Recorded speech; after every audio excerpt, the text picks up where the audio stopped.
कल हम लोग किसकी बात कर रहे थे बेटा? कल क्या पढ़ रहे थे हम लोग? आप कलम की, है ना? जैसे कलम बोलते हैं ना, कैलकुलस, कैलकुलस में क्या चीज होती है? दो चीज होती है बेटा, हो गया?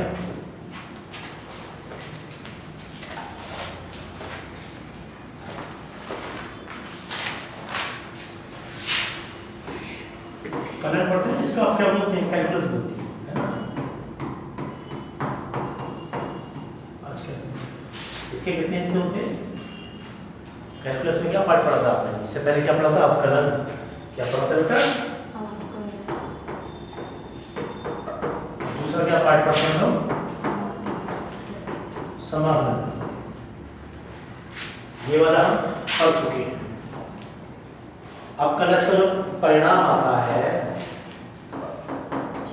वो क्या कहलाता है? अब कलश कहलाता है। जैसे डिफरेंशिएशन होगा तो उसका डेरिवेटिव ही हो जाएगा। जैसे एग्जांपल के फॉर्म में, जैसे कोई फंक्शन y है, मान लीजिए 2x, तो आप क्या करेंगे? इसको y डैश लो या dy अपॉन dx, एक ही बात होती है। तो किसका करते हैं हम लोग? ये अवकलन करना है। किसका? इसका अवकलन, यानी कि आपको f डैश निकालना है या y डैश निकालना है ना? y है तो y डैश निकाल दीजिए, या dy अपॉन dx, ये तो हो गया इसका अवकलन। इसका आंसर क्या आएगा? ये 2x तो क्या आएगा? 2। ये क्या कहलाएगा? तो परिणाम है ना, ये इसका रिजल्ट इस तरह से। ये क्या कहलाता है आपको? अवकलज। अवकलन और अवकलज में डिफरेंस हो गया, ये तो बताना चाह रहा हूं। अब अगर बात करते हैं मतलब ये किस चीज के लिए दिखा रहा होता? अब जैसे समाकलन है, समाकलन संचय को दिखाता है, इसी का रिवर्स कर दीजिए, अवकलन का विपरीत, या अवकलन का प्रति अवकलज, या अवकलज का प्रति अवकलज बोलेंगे। रिजल्ट को उल्टा लाके क्वेश्चन बनाते हैं, जैसे आप लोग करते हो ना, जिससे y बराबर x स्क्वायर, जब आपने इसका y डैश निकाला तो कितना आएगा? सीधे 2x आएगा। ये क्या होगा? इसका आंसर होगा। अब इसको रिवर्स करके मैं अगर क्वेश्चन बना दूं तो वो क्या कहलाएगा? इसका समाकलन। क्या कहलाएगा? ये क्या चीज है? 2x अवकलज। ये क्या चीज है? y डैश अवकलन। फंक्शन का जो आंसर आ जाएगा उसको अवकलज की फॉर्म में बोलेंगे। अब हमें जैसे बात करनी है, मान लीजिए समाकलन की बात, समाकलन का उसका रिजल्ट है आगे बढ़ना। समाकलन जैसे मैं आपको एग्जांपल के ऊपर करके दिखाऊं,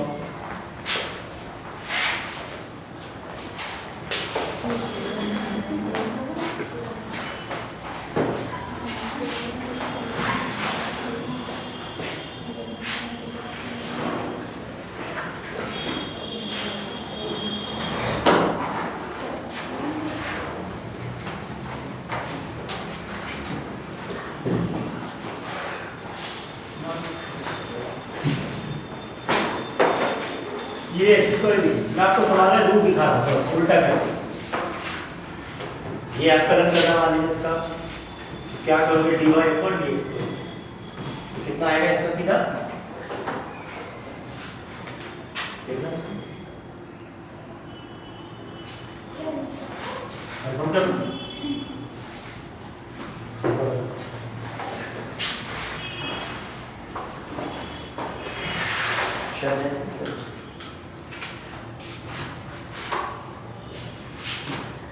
d अपॉन dx,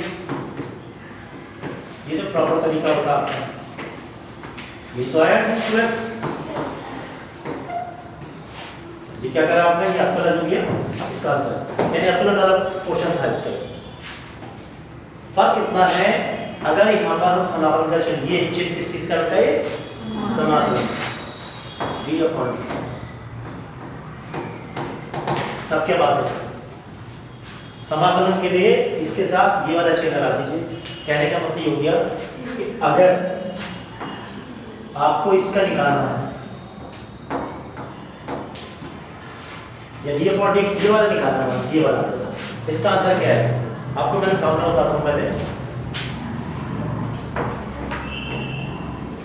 x की पावर का हमने कितना था?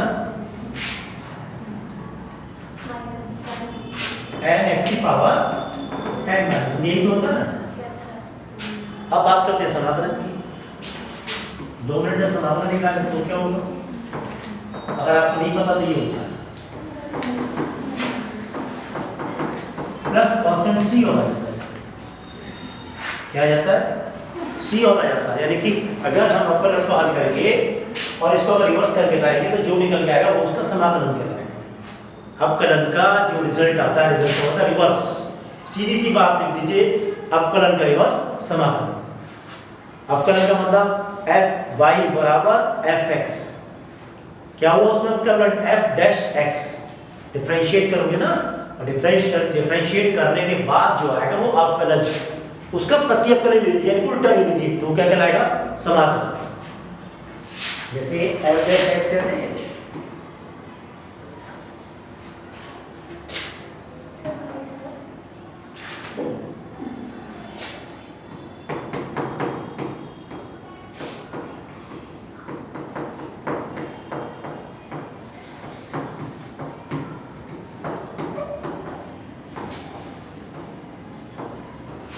समाकलन करेंगे। मैं आपको अब करके दिखाऊंगा, उससे आप मेरा रेगुलर करो।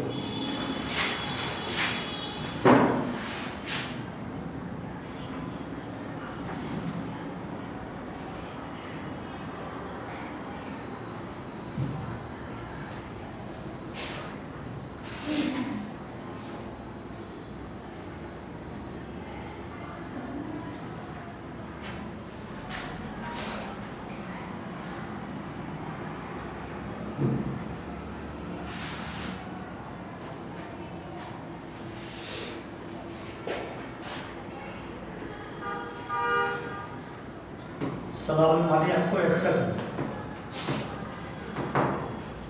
क्या सूत्र बताया आपको भी? एक पावर जुड़ जाती है, एक पावर, ये कितना है? 1।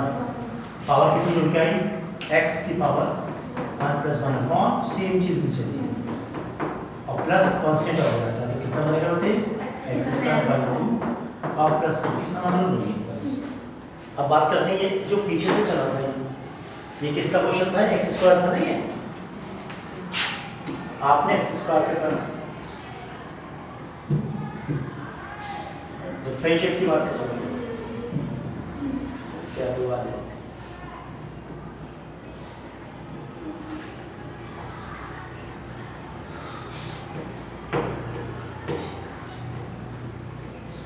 ये कितना है? 2x है नहीं, यहाँ कितना है? x²। इस वाले उनको उठा करके यहाँ ले आइए, यहाँ पे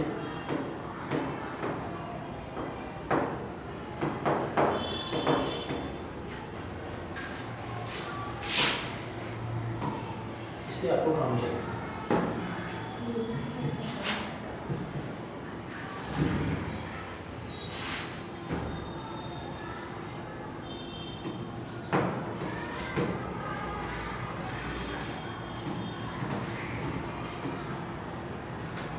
अब 2 मिनट के लिए मैं इसको समाकलन में चल रहा था, ये वाला क्वेश्चन था नहीं, यहाँ वाले मैंने 2 लगाया, 2 लगा दिया, 2 2 मिनट बाहर निकाला, x रहा, dx रहा, ये 2 ऐसे रहा, ये कितना बनेगा इसका? x² / 2, ये तो बना बेटा, सीधे कांस्टेंट कर लिया। ये क्या क्वेश्चन था? ये किसका था? ये तो था क्वेश्चन, सॉल्व करके क्या ये है ना, कांस्टेंट तो कुछ भी आ जाए। हमारे पास क्वेश्चन क्या था? ये था, इसको करेंगे तो ये आएगा, इसको करेंगे तो ये आएगा। कहने का मतलब मैं जो आपको बताना चाह रहा हूँ, जो समाकलन है वो अवकलन का या अवकलज का भी रिवर्स है, उसी से निकल करके आते हैं, सारे मामले उसी से निकल के आएंगे। सपोज करो आपने डिफरेंशिएट करा था किसका? sin x का, कितना करा? कितना होता है इसका? cos x होता है, ये निकल के आया था। और समाकलन यानी कि इसका मामला है, जैसे मान लीजिए आपको sin x आ जाएगा, समाकलन में कितना हो जाएगा? -1। और लगा आपने बस फर्क कितना है? c हो रहा है। पता है c का रोल क्या होता है? c का रोल क्या होता है? सी में हमारे जितने भी कांस्टेंट होते हैं अचर पद, जुड़े, घटे, भाग या कुछ भी आ जाए अतिरिक्त वाले के कोने में रख देते हैं। तो एक छोटा सा बॉक्स बना देते हैं, कुछ भी बच रहा हो, मान लीजिए जैसे हमारे पास एक्स क्यूब में कुछ भी है, मतलब हमारा किसी का फंक्शन का जो हल आया एक्स स्क्वायर प्लस 5 या अगले वाले में एक्स स्क्वायर प्लस 7 है, किसी क्वेश्चन में एक्स प्लस आपके पास 4 आ रहा है, किसी क्वेश्चन में एक्स स्क्वायर माइनस 1 आ रहा है, ये लास्ट में चल रहे हैं सारे। यहाँ समझ एक्स स्क्वायर या, लेकिन जो अतिरिक्त में आ रहा है वो सब कितना करके आ रहा है, कांस्टेंट आ रहे हैं सब चेंज करके। समाकलन में क्या करेंगे, इन सबका एक रूप बना देते हैं बॉक्स के रूप में, तो उसको मानेंगे सी। कुछ भी कर, अभी आपको क्वेश्चन कर रहा हूं तो आपको उससे ज्यादा क्लियर होगा। अच्छा एक चीज और नहीं करते, चलो ये sin 2x था, कल कर रहे थे ना, sin 2x कितना बनेगा, कल तुम सब थे, कल कौन कौन था, sin 2x का कितना होता है डिफरेंशियल, cos 2x होता है, फिर साथ में किस बार करते हैं 2 का भी कर दो, तो 2 का जब कर दो तो कितना आएगा, यहाँ 2 आएगा, ये तो आएगा, ये और चिपक जाता है इसका। ये किस में करा था हमने कल, आपका रूप में करा था। अब समाकलन की बात करते हैं, मान लीजिए सपोज करो यहाँ 2x रहेगा वही, समाकलन में साइन बदल दिया, अभी आपने माइनस बोला था ना,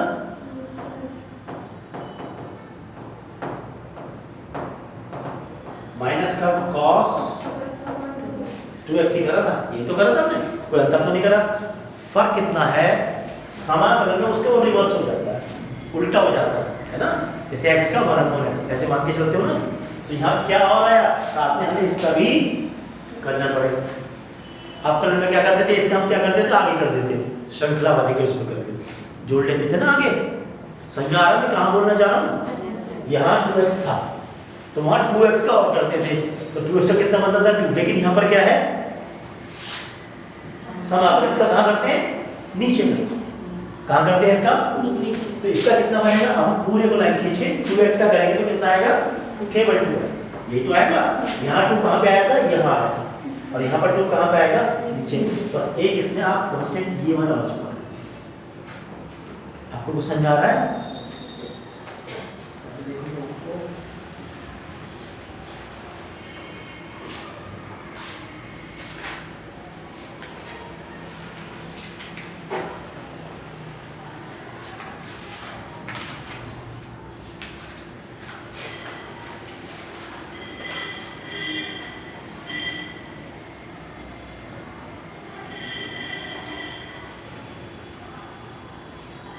इंग्लिश में कई सारे क्वेश्चंस हैं, बुक में नहीं होंगे आपके बार, मैं आपको कुछ समझाना चाह रहा हूँ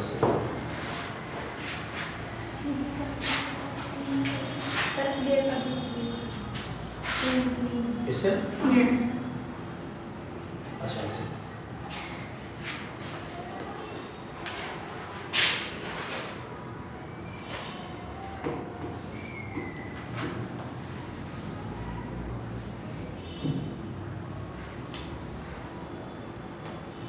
मान लीजिए आपका ये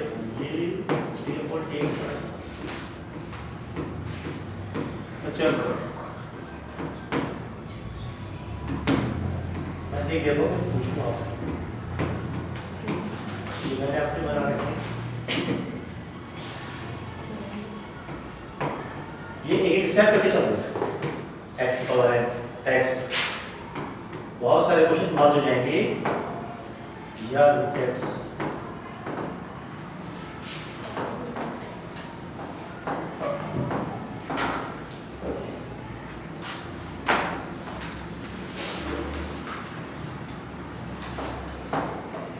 आप इसे नोट कर लो बेटा, एक लेते हैं खाली बैठ चलो, आप नोट कर लीजिए इसको।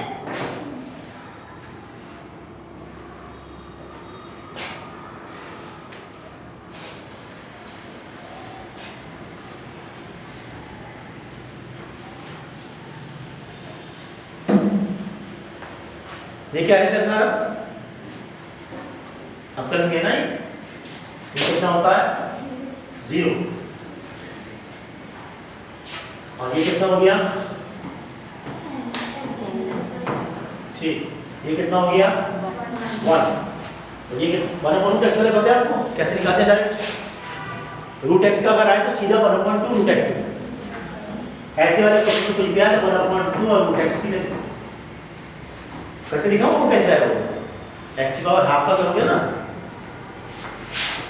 d/dx करोगे, रूट x होता है x की पावर हाफ, फॉर्मूले से करोगे 1/2 x की पावर हाफ माइनस 1, और हाफ में से घटाएंगे तो माइनस हाफ ही आएगा। माइनस हाफ को पॉजिटिव में करेंगे तो x की पावर पॉजिटिव जब आएगी वो नीचे आ जाएगा, और पावर किसी की भी हाफ हो तो क्या कहलाती है? रूट कहलाती है। पता नहीं बेटा इतना? किसी की पावर हाफ होती है नेगेटिव में या पॉजिटिव में तो रूट के अंदर आता है, मालूम है ना? तो आप इस क्वेश्चन को बना कहां से क्वेश्चन? यहां से। इसको डायरेक्ट ना करके आप सीधा ही लिखो आंसर से, रूट x सीधा ऐसे कितने लंबे चौड़े के याद कर लीजिए आप। इसको ऐसे किया जा सकता है, इसका सीधा। और जैसे इसका आंसर सीधा करोगे तो क्या करोगे? इसका भी सीधा बताओ आंसर नहीं। अब कल तो पढ़ा हुआ आपने, तो मैथ बेटा, तुम मैथ हो नहीं, तुम मैथ के बेटा, क्या कि तुम मैथ है ना, तुम दोनों मैथ के हो, चारों मैथ के हो। बराबर ऐसे कितना करते हो? नहीं, बराबर ऐसे डाल के याद करो ना, माइनस बराबर एक्स स्क्वायर। जैसे रूट का कितना करते हैं हम लोग? रूट x का कितना करते हैं? 1/2 रूट x डायरेक्ट। पूछना नहीं, जहां भी रूट दिखाई दे, जहां भी नीचे 2 लगाओ साथ में वही चिपका लो, नीचे 2 लगाओ और साथ में ही चिपका लो।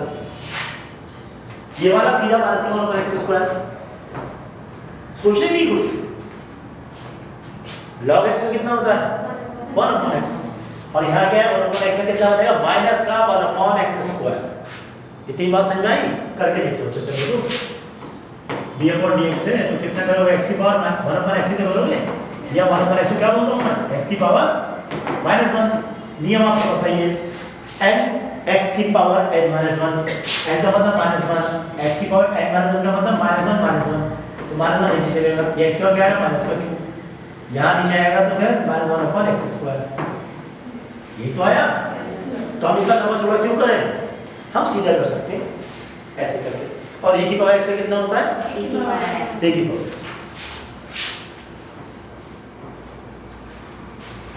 अभी आपको मैंने क्या बताया? अपकलज का प्रति अपकलज क्या कहलाता है? समाकलन कहलाता है। कोई बात नहीं। अब यहाँ सब जगह इस वाले को छोड़ देते 2 मिनट, सब जगह समाकलन का चिन्ह लगा दो इधर, यानी कि यहाँ से हटा करके समाकलन चिन्ह लगा दो, dx को यहाँ पहुँचा देता हूँ, चिन्ह समाकलन लगा देता हूँ, लौट के वहीं आ जाएगी जहाँ से हम चले थे। ये आपको मैं बताना चाह रहा हूँ कि जैसे क्वेश्चन था, इसका आंसर ये आया, अगर मैं इस आंसर से शुरू करूँ तो क्या बन जाएगा? क्वेश्चन। अब वही प्रक्रिया क्या कहलाती है? समाकलन। अब जैसे ये है, यहाँ 0 लगा दीजिएगा और यहाँ dx लगा दीजिए, कितना बनेगा? ये कांस्टेंट पद बनेगा, जो भी है x की पावर 0 है, ये 0 है ना, 0 किसी की वो नहीं होती, किसी की पावर 0 हमेशा क्या होती है? 1 होती है, किसी की पावर 0 हमेशा। तो यहाँ पर आपको एक कांस्टेंट पद रहेगा, c रहेगा। इसकी बात करते हैं, 1 है, साथ में dx है, कितना रहेगा इसका? x रहना चाहिए और प्लस b रहना चाहिए। ध्यान रखिएगा, जरा यहाँ ये 1/2 है ना, और 1/√x है, ये dx कर दीजिए, ये कितना आएगा? यहाँ पर √x रहेगा और प्लस में कितना रहेगा? भाई मैंने यहाँ समाकलन लगा दिया समय, अभी समाकलन लगा के दिखाऊंगा आपको कि ये कैसे आया। इस आंसर से समाकलन करने के बाद क्वेश्चन मिला, कैसे मिला वो बताऊंगा आपको। यहाँ माइनस का 1/x² समाकलन कर दीजिए, dx कर दीजिए, कितना बनेगा? 1/x, साथ में क्या आएगा? c आएगा। e की पावर x में फर्क नहीं पड़ेगा, ना समाकलन में ना अपकलन में, e की पावर x के e की पावर x ही रहेगा। आपको कुछ समझ आ रहा है क्या कहना चाह रहा हूँ? सब कुछ ऐसे ही किया होगा।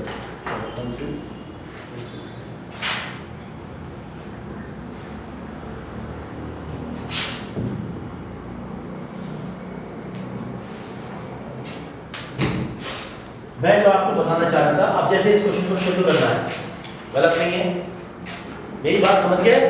मैं क्वेश्चन बड़े बड़े करके दिखाता हूँ आपको, रिवर्स करके।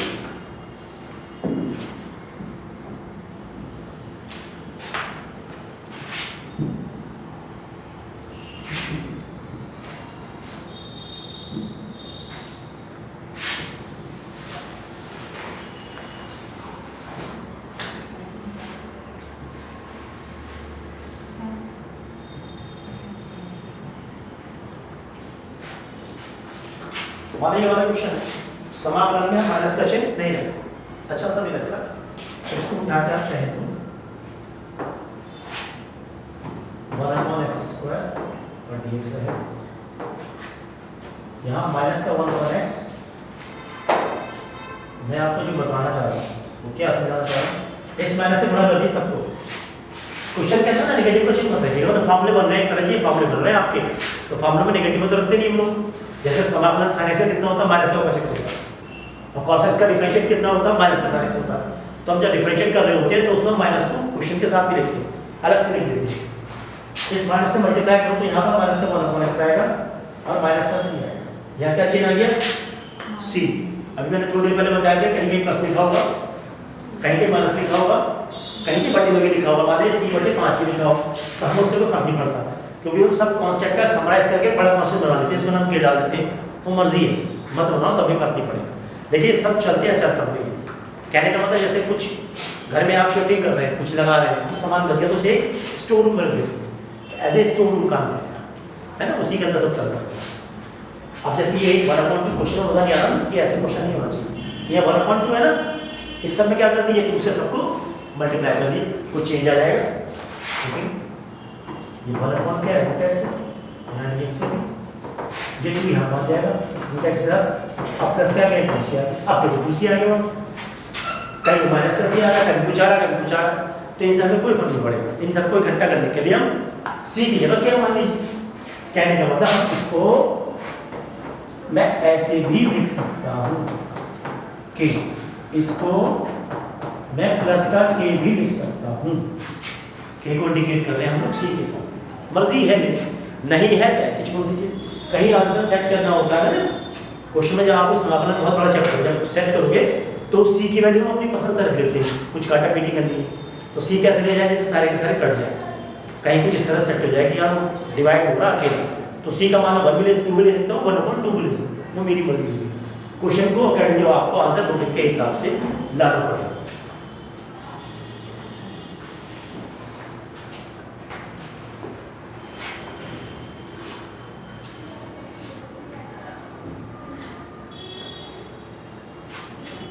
अब मैं दूसरे को बताता हूँ, अभी आपको मैं फार्मूला की तरफ लेके जा रहा हूँ धीरे धीरे कि कैसे कैसे फार्मूला लेके आते हैं।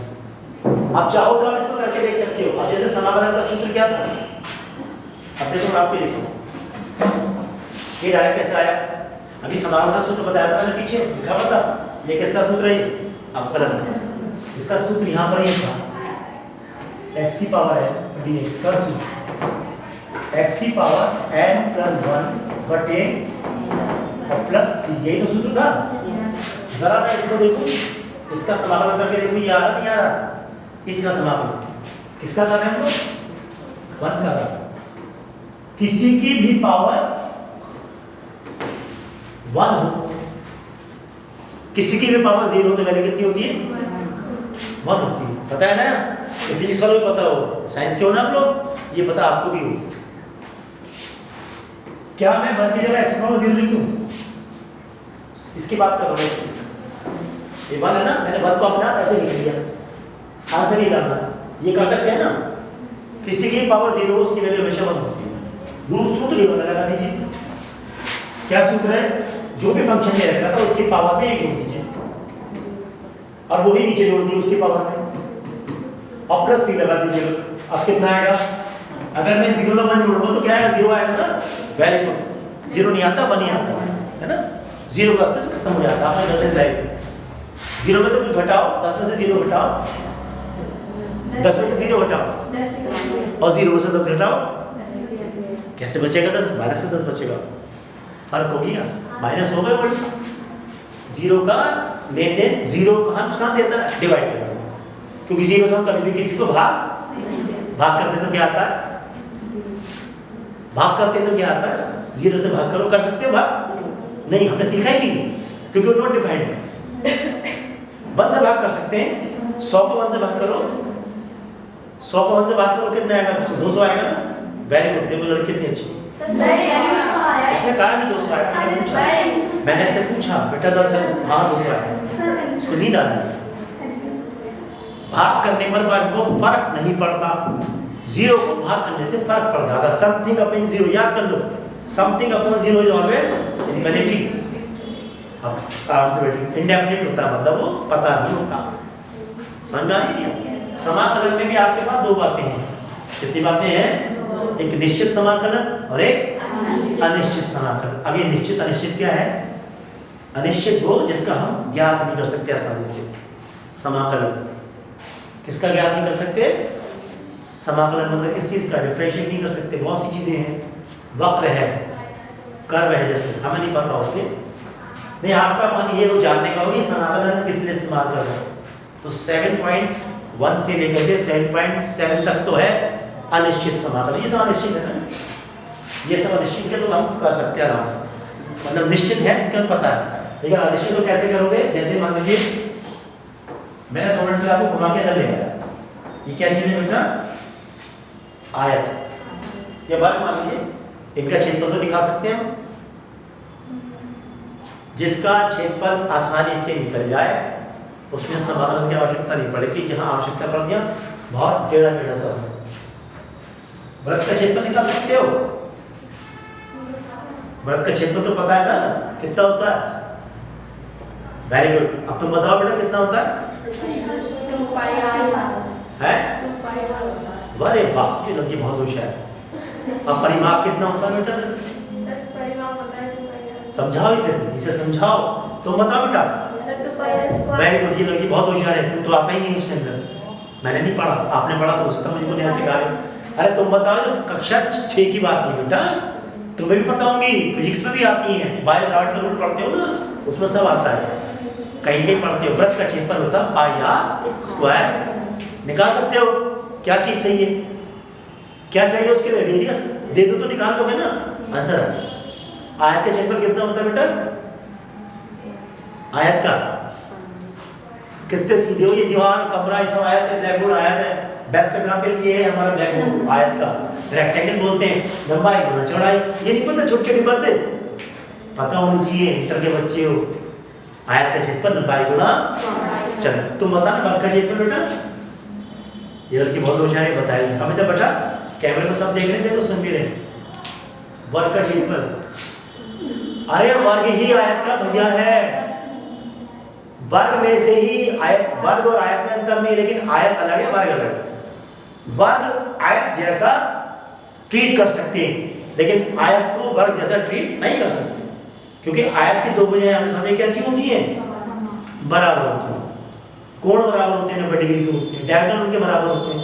वर्ग में भी क्या होता है? सामने की भुजाएं कैसी होती हैं, लेकिन वर्ग की 4 भुजाएं भी क्या होती हैं? बस आयत की 4 भुजाएं क्या नहीं होती? समान नहीं होती। तो हम वर्ग का क्षेत्रफल निकाल सकते हैं, आयत का क्षेत्रफल निकाल सकते हैं, वृत्त का क्षेत्रफल निकाल सकते हैं, त्रिभुज का क्षेत्रफल निकाल सकते हैं। लेकिन अगर मैं आपसे ये कहूं,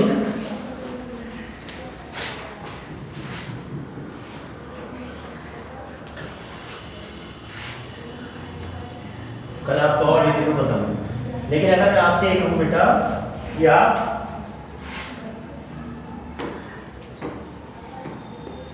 इसका क्षेत्रफल निकाल दो, इतने हिस्से का निकालना है, तब कैसे निकालोगे? तब हमें आवश्यकता पड़ेगी इस समाकलन अनिश्चित पड़ेगी। अब हमें आवश्यकता पड़ेगी कैसे निकालेंगे? यहाँ डाल दीजिए, यहाँ डाल दीजिए, इस क्षेत्र में कैसे निकालेंगे ये सब आप समझेंगे। ये पोर्शन थोड़ा सा हेल्दी होगा। स्टॉप, आगे है ना बेटा? निश्चित पता चल गया आपको? दोनों बात समझ में आ गया ना? आपको पूछे समाकलन की आवश्यकता क्यों पड़ेगी? इसलिए पड़ेगी क्योंकि जहाँ पर जिसका हमें अनिश्चित है क्षेत्रफल, जिसका हमें ज्ञात ही नहीं, कर्व है, कुछ भी हो सकता है मानी इसमें किसी हिस्से का निकालना, इस पोर्शन का निकालना, कुछ भी निकालना कहीं भी, उसमें निकालने के लिए मदद करता है, इसलिए इस्तेमाल करते हैं। बाकी तो नॉन है ना, सब पता ही होगा, आपने पढ़ा भी होगा। रैखिक समीकरण पढ़ा था आपने, जैसे ये है, इसमें इस पोर्शन का निकालना क्षेत्रफल है।